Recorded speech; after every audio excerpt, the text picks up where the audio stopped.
Welcome to the continuation of our subject, the art of journaling and its socio-political and socio-anthropological relevancy and development that we're finding in the 21st century. And we're looking at some of the history and the origins of where journaling came from. For instance... Well, I think the oldest journaling goes back to the cave writings of so long ago. All right, and people would put writings, and they would use symbols even. There was silence, because there was this, people would hear, hunting and gathering communities. There was a chance where people would try to find out where people were, and so they would have to use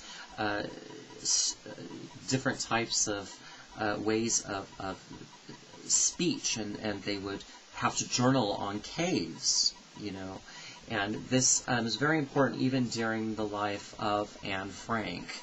Talk to a little bit about Anne Frank. Well, stepping back to the cave writings just briefly, there's always been magic in the written word. Mm-hmm. Written words are symbols, and symbols have always been magic. Mm-hmm. Anne Frank, of course, was a young lady who died near the end of World War II. She was captured by the Nazis. She was Jewish. Mm-hmm. She died at the age of about 10, I believe. She left this wonderful diary that you can pick up in any bookstore. And just the Diary of Anne Frank, and it's wonderful, it's heart-wrenching, it's gripping, it's thrilling, and it's true. Mm-hmm. It's, above all, it is true. One of the most famous books that's read is the Holy Bible, and the next most famous book that's read is the Diary of Anne Frank. You can get this on Amazon, online, you can get it everywhere. In the crises and the intimate dialogue that needed to be shared among cavemen and among people in different origins of the world, even Anne Frank, there had to be ways of creating more than just devotion, but it was creating history. Frankfurt, Germany, is notorious for Anne Frank. In fact, that's where the name of the city became very famous. It's after her life. Her whole writing was able to affect the city. You will affect a society. And in the journaling, it's kind of like the cat got your tongue. Yeah. You can't talk. You must write. Well, you're either going to talk or you're going to write, and if you start talking, you're liable to start yelling. A great example would be late at night.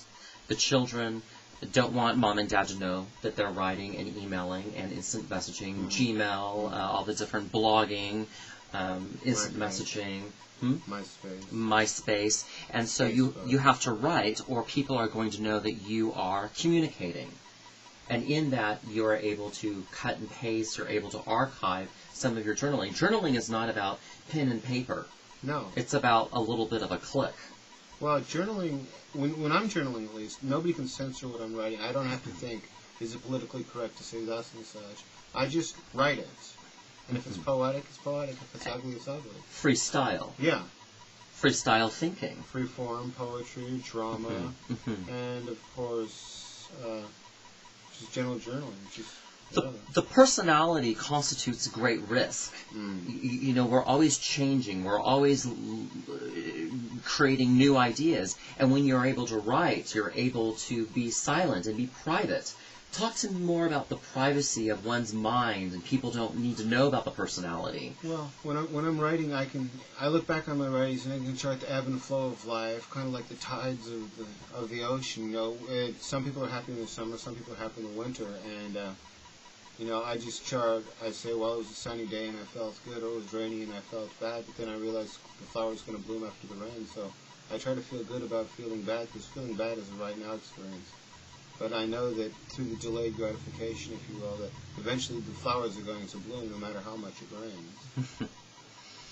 In the tracing the patterns of thinking, and every time you write, it's like a stepping stone into your future. It's making of history. It's making of history, like Anne Frank. It's a map. Right.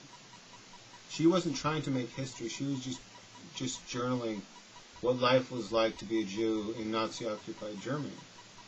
She was making specific connections between psychological defenses and ways of coping in the physical world. She was writing from the heart. And if you can get truly in touch with your heart when you write some real powerful stuff. Right. Despite the consistency of what a society gets people to do day after day after day, the predictability, when you're able to sit down and write, you're able to have that free flow style and thinking. Right. It's like I said, nobody censors your writing except you. And back to the privacy, because she was notorious in being very private in her writing. Her family wasn't even reading her diary. No.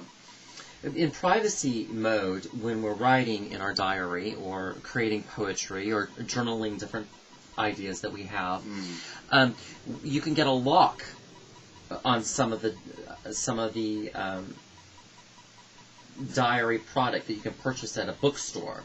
You can put your diary in your purse. You can always have it on you. You could open it up during a doctor's visit, or you're on you're in the waiting room, or you're on the bus. You could even put your diary between your mattress. There's ways that you can hide your diary, but you can still be very vocal about it and say, yeah, this is my diary, and put it in your purse, and be in a public setting and get away with having that private world that's not being censored.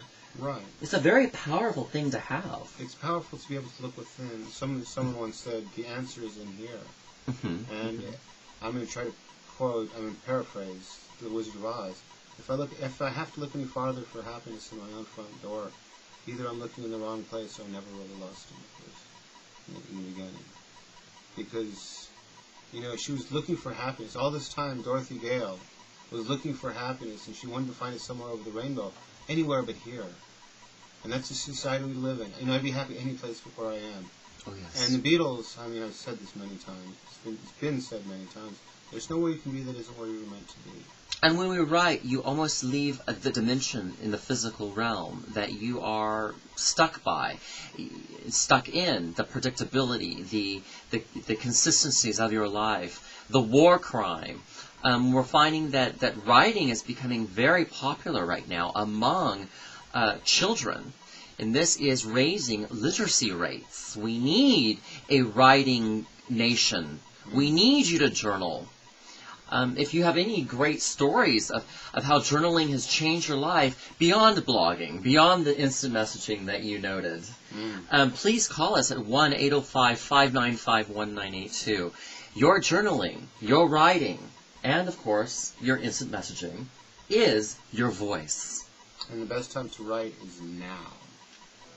Oh, now. Thank you, Soiree. Thank you.